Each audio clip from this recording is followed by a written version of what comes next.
Hello friends, welcome to my YouTube channel. Today we are going to discuss about the moment of inertia of rigid body. तो आज हम लोग object का generalised method पढ़ेंगे. Generalised method of generalised methods of generalised method of moment of inertia. किसी भी object के लिए होगा ये कि हम किसी ऑब्जेक्ट का मोमेंट ऑफ इनर्शिया कैसे निकालते हैं. सपोज करिए कि ये कोई ऑब्जेक्ट है, इसका हम इस एक्सिस के अबाउट मोमेंट ऑफ इनर्शिया निकालना चाहते हैं, राइट. तो इसका तरीका क्या होगा, हम कैसे निकालेंगे इसका मोमेंट ऑफ इनर्शिया. सपोज करिए कि इसका वॉल्यूम जो है वो v है और डेंसिटी सपोज करिए कि रो है. अगर ये प्लेन है, सपोज करिए कि ये प्लेन बॉडी है, प्लानर है. प्लेन बॉडी है तो क्या होगा, उसका वॉल्यूम नहीं होगा ना, फिर उसका एरिया होगा. तो एरिया हम मान लेते हैं per unit area per unit मास.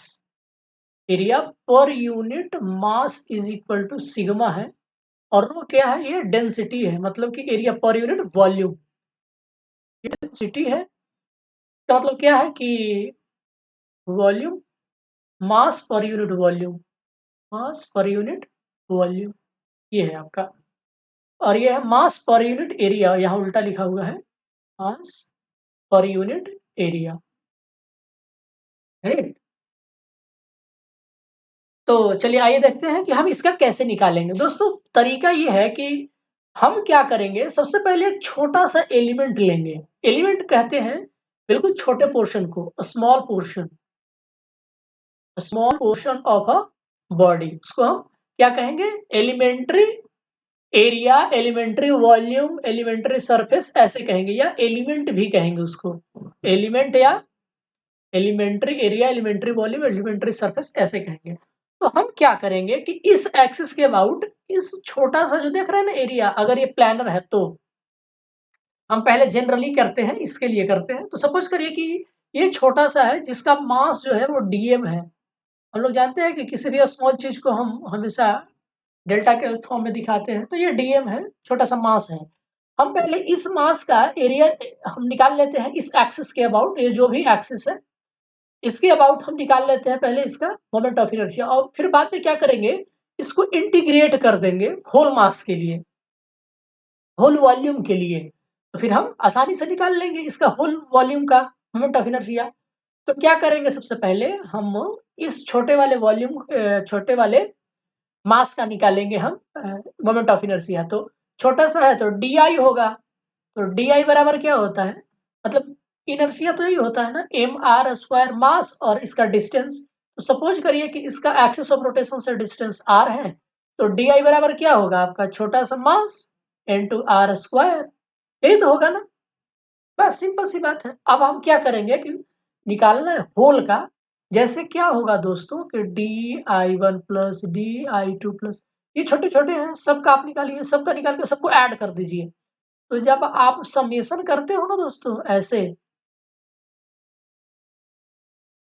एक्चुअली में ये पूरा इसको इंटीग्रेट करना कहते हैं, डी एम आर स्क्वायर ऐसे.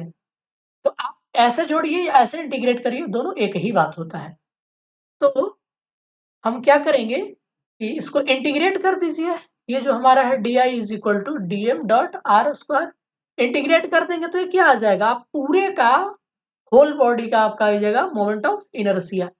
अब याद रखिए, अब हम चूंकि इंटीग्रेट करते हैं वॉल्यूम के रेस्पेक्ट में, क्योंकि वॉल्यूम क्या होगा, d x d y d z यही होगा ना. अगर कोऑर्डिनेट एक्सिस यहाँ पर अगर आ जाता है तो सपोज करिए ये है एक्स, ये है वाई और ये है जेड, इसके अबाउट निकालना चाहते हैं.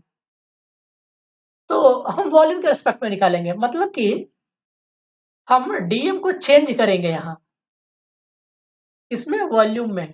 तो हम लोग जानते हैं क्या कि जो मास होता है वो कैसे डिफाइन होता है, डेंसिटी आप लोग जानते होंगे, मास पर यूनिट वॉल्यूम डिफाइन होता है. तो इसका डेंसिटी कितना हो गया, छोटा सा पॉइंट मास आपको दिख रहा है, एलिमेंट्री मास दिख रहा है. तो टोटल वॉल्यूम में से जो जितना मास है डिवाइड कर दीजिए मास में वॉल्यूम से, तो वो निकल आएगा ये डेंसिटी. तो डीएम बराबर क्या हो जाएगा, यहाँ से आप निकाल लीजिए रो डी वी.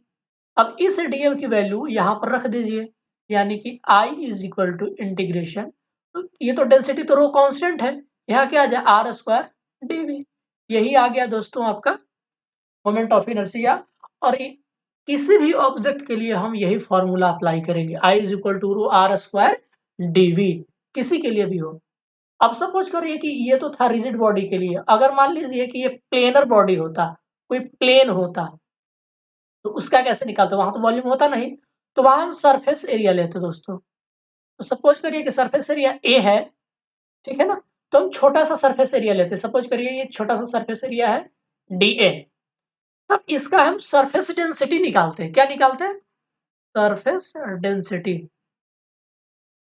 तो सरफेस डेंसिटी जैसे यहाँ पर ये वॉल्यूम डेंसिटी था, तो यहाँ पर सरफेस डेंसिटी इसको हम सिग्मा से डिनोट करते हैं, ये छोटा वाला सिग्मा। ये कैसे डिफाइन होता है, मतलब कि एरिया मास पर यूनिट एरिया, सिग्मा कैसे डिफाइन होता है, मास पर यूनिट सरफेस एरिया। तो ये हो गया आपका, यानी कि क्या हो जाएगा आपका यहां से डीएम बराबर सिग्मा डीए, ये हो जाएगा। अब यहां पर जो डीएम है ये वैल्यू यहां पर आप रख दीजिए, इस डीएम की जगह क्या रख देंगे, सिग्मा डीए। तो ये आपका क्या हो जाएगा, सिग्मा कांस्टेंट, ये है क्या, सरफेस एरिया डेंसिटी। तो डीएम की जगह क्या आ गया, आर स्क्वायर डीए। तो ये आपका निकल गया, अगर बॉडी प्लेनर है तो, अगर बॉडी रिजिड बॉडी है तो आपका ये आ गया। अब यही हम डिफरेंट डिफरेंट ऑब्जेक्ट का देखेंगे, जैसे कि कभी आ जाएगा सर्कुलर,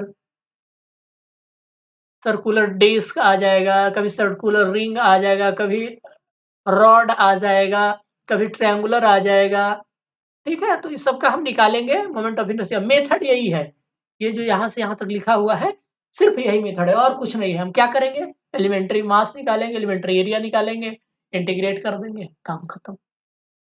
ठीक है दोस्तों, तो ये बात है। तो अगले वीडियो में हम देखेंगे एक जो रॉड होता है, लीनियर रॉड, उसका मोमेंट ऑफ इनर्शिया निकालने की कोशिश करेंगे हम। तो आज की वीडियो के लिए बस इतना ही। आपको ये वीडियो कैसा लगा हमें ज़रूर बताएं। वीडियो देखने के लिए आप सबका बहुत बहुत शुक्रिया, धन्यवाद।